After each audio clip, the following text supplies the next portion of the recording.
Hello guys, मैं ओमकार शर्मा और आपको पता ही है कि एल साल्वाडोर ने दुनिया में सबसे पहले फुल जोश में आके, फुल एक्साइटमेंट में आके बिटकॉइन को सितंबर 2021 के अंदर बिटकॉइन को एज अ लीगल करेंसी घोषित कर दिया था। बिटकॉइन को एज अ लीगल टेंडर घोषित कर दिया था। और आपको यह भी पता ही है कि आज की तारीख में बिटकॉइन की क्या हालत चल रही है और बिटकॉइन की ही क्या पूरी क्रिप्टो करेंसी मार्केट की इस वक्त क्या हालत चल रही है। और ऐसे में आप इन सब बातों को देखकर यह भी पता लगा सकते हो कि इस वक्त एल साल्वाडोर के प्रेसिडेंट जो कि नईब बुकेले हैं, उनकी इस वक्त क्या हालत चल रही होगी। देखो, मैं आपको एक बात बताऊं, जब भी किसी नॉर्मल आदमी का जो बिटकॉइन में या क्रिप्टो करेंसी में पोर्टफोलियो बहुत ज्यादा डाउन दिखाई दे रहा होता है तो वो इतनी ज्यादा टेंशन वाली बात नहीं है।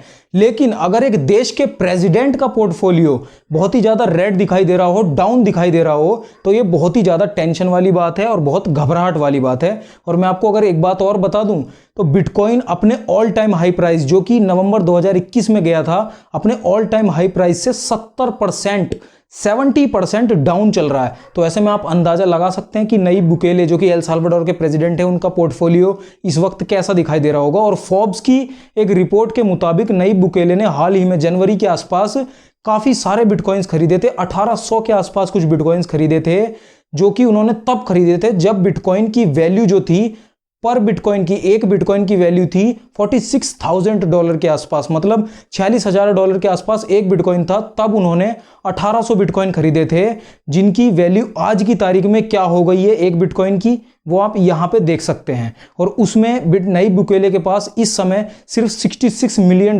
मतलब रह गए हैं बिटकॉइन में। जो उन्होंने जितना पैसा इन्वेस्ट करा था उसमें से सिर्फ और सिर्फ $66 मिलियन रह गए हैं, जो कि बहुत ही ज्यादा लॉस में है उनके। बहुत ही ज्यादा इस वक्त एल साल्वाडोर लॉस में चल रहा है बिटकॉइन इन्वेस्टमेंट में। हाल ही में सेंट्रल अमेरिकन नेशन ने बताया कि उन्होंने 2301 बिटकॉइन खरीदे थे $105 मिलियन में। लेकिन चौंकाने वाली बात यहां पर यह है कि $105 मिलियन की जो इन्वेस्टमेंट करी थी उन्होंने बिटकॉइन के अंदर, वो आज की तारीख में सिर्फ और सिर्फ $55 मिलियन की रह गई है, $55 मिलियन की रह गई है।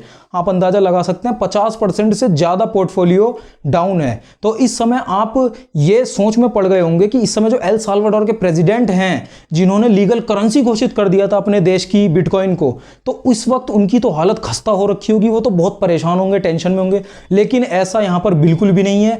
नईब बुकेले अभी भी उतना ही प्यार कर रहे हैं बिटकॉइन से, वो अभी भी उतने ही बड़े सपोर्टर हैं बिटकॉइन के। और उन्होंने ये भी कहा है, वो अपने ट्वीट के जरिए बताते रहते हैं कि वो अभी भी, एल साल्वाडोर अभी भी बिटकॉइन में दबा के इन्वेस्टमेंट करता रहेगा और वो मतलब खरीदता रहेगा बिटकॉइन को, चाहे कितना भी सस्ता हो जाए। जैसे जैसे सस्ता होता जाएगा वैसे वैसे वो और खरीदता चला जाएगा। और अभी ओजेड फाइनेंस नाम के क्रिप्टो प्लेटफॉर्म के चीफ मिनिस्टर ने यह बात कही कि एल साल्वाडोर की जो गवर्नमेंट है उसे पता है बिटकॉइन का और क्रिप्टो करेंसीज, इन सब इन्वेस्टमेंट का रिस्क के बारे में पता है एल साल्वाडोर गवर्नमेंट को। इसीलिए उन्होंने लॉन्ग टर्म का विजन रखे, काफी लंबी दूर की सोच रख के क्रिप्टो करेंसीज में और बिटकॉइन में इन्वेस्टमेंट कर रखी है, जो कि अभी भी वो होल्ड रखेंगे। एल साल्वाडोर अभी भी अपनी इन्वेस्टमेंट को होल्ड रखेंगे और अभी भी वो आगे और भी कॉन्फिडेंस के साथ बिटकॉइन में और क्रिप्टो करेंसीज वगैरह में आगे और ज्यादा इन्वेस्टमेंट करेंगे। मतलब यहां पे एल साल्वाडोर के जो प्रेसिडेंट हैं नईब बुकेले, वो अभी भी प्रॉपरली सपोर्ट करते हैं बिटकॉइन को। वो बिल्कुल भी टेंशन वगैरह में उतने वो नहीं है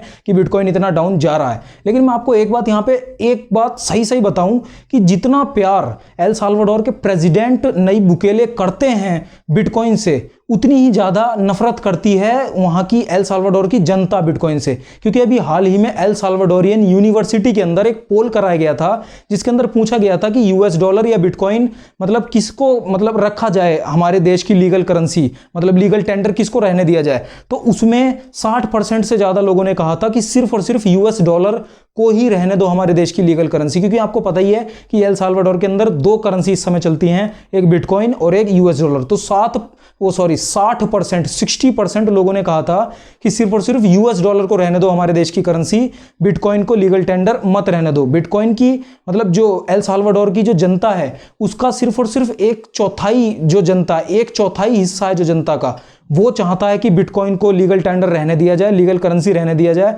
बाकी सारी जो जनता है वो बिल्कुल नहीं चाहती कि बिटकॉइन को लीगल करेंसी रहने दिया जाए हमारे देश में। और रिपोर्ट्स के मुताबिक एल साल्वाडोर की जो जनता है वो बिटकॉइन को यूज भी नहीं करती। शिक्षा के क्षेत्र में, एजुकेशन के क्षेत्र में और बैंकिंग के क्षेत्र में ज्यादातर लोग बिटकॉइन को यूज करना पसंद नहीं कर रहे। वो यूज ही नहीं कर रहे बिटकॉइन को एज आ मतलब ट्रांजैक्शन के लिए यूज ही नहीं कर रहे। 70% से ज्यादा लोग एल साल्वाडोर के बिटकॉइन को ट्रांजैक्शन के लिए यूज ही नहीं करते, उन्हें पसंद ही नहीं है उसे यूज करना।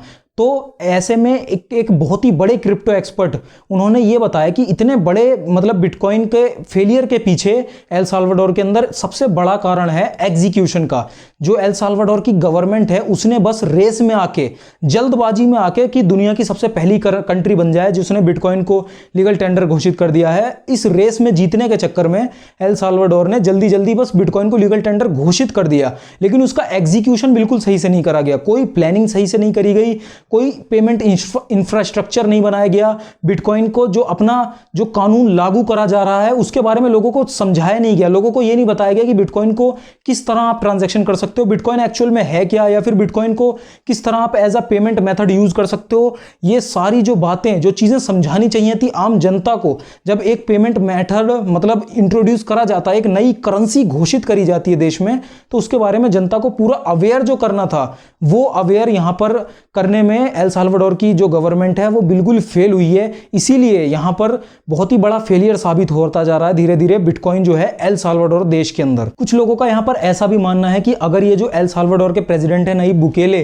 वो साबित हो गए अपने इस फैसले में, सही साबित हो गए और बिटकॉइन का प्राइस आगे चला गया काफी ऊपर, तो ऐसे में और भी देशों की जो गवर्नमेंट है वो भी बहुत ज्यादा एक्साइटेड हो जाएंगी और वो भी बहुत ज्यादा मतलब मैदान में उतरने के लिए मतलब तैयार हो जाएंगी, बिटकॉइन वगैरह में, क्रिप्टो करेंसीज में इन्वेस्टमेंट करने के लिए राजी हो जाएंगी। और ऐसे में जो बिटकॉइन का प्राइस है वो बिल्कुल बहुत ही स्पीड में आसमान को छूने लग जाएगा। खैर वो सब तो बाद की बातें हैं, लेकिन अभी फिलहाल एक बहुत ही बड़े क्रिप्टो एक्सपर्ट, उनका ये कहना है कि ये जो फेलियर है, और अगर किसी भी देश को या किसी को भी बिटकॉइन को, क्रिप्टो करेंसी को लीगल टेंडर घोषित करना है तो उसके लिए बहुत ही ज्यादा इंपॉर्टेंट स्टेप्स कुछ उठाने पड़ेंगे। जैसे कि सबसे पहले एक पेमेंट इंफ्रास्ट्रक्चर बनाना पड़ेगा, बिटकॉइन का एक अलग से पेमेंट इंफ्रास्ट्रक्चर बनाना पड़ेगा, लोगों को एजुकेट करना पड़ेगा, लोगों को बताना पड़ेगा बिटकॉइन में मतलब बिटकॉइन में ट्रांजैक्शन करने के फायदे, बिटकॉइन में ट्रांजैक्शन करने के नुकसान, वो सब चीजों से लोगों को अवेयर कराना पड़ेगा। और अगर कोई भी प्लान अगर एग्जीक्यूट करना चाह रहे हैं आप, तो उसके बारे में पहले लोगों से भी पूछना पड़ेगा कि क्या वो इंटरेस्टेड हैं या नहीं। सिर्फ और सिर्फ अपने फैसला ले लेने से ऐसे देश में लोग जल्दी फैसला नहीं मानने लग जाएंगे, जहां तक कि उन्हें पता ही नहीं होगा कि यूज कैसे करते हैं इस चीज को, तो वो कैसे ऐसे मानने लग जाएंगे। तो ऐसे में अगर किसी भी देश को करना है बिटकॉइन को लीगल टेंडर घोषित अपने देश में,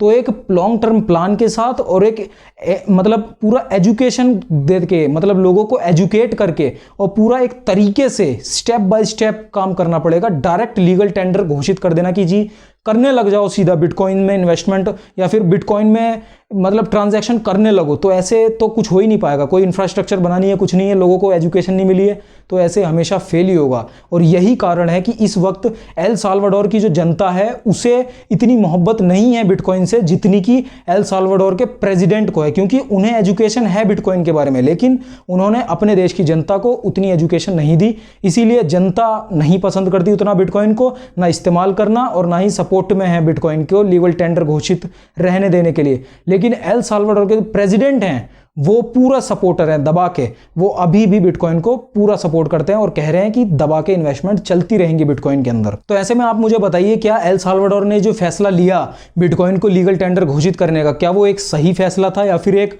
बहुत ही गलत फैसला था? और क्या इंडिया को भी बिटकॉइन के बारे में ऐसा कुछ फैसला लेना चाहिए कि लीगल टेंडर घोषित, मतलब एल साल्वाडोर की तरह नहीं कि सीधा ही बिना किसी नियम कायदे कानून के बस पेमेंट करने लग जाओ, कुछ कायदे कानून या कुछ के साथ बिटकॉइन को एक लीगल करेंसी, बिटकॉइन में क्या आप ट्रांजैक्शन करना, लोगों को जैसे आप दुकान पे जाके कुछ खरीदने, सामान, टॉफी, बिस्कुट वगैरह खरीदने के लिए अगर आप बिटकॉइन में ट्रांजैक्शन करें तो क्या आपको वो चीज़ पसंद आएगी या मजा आएगा?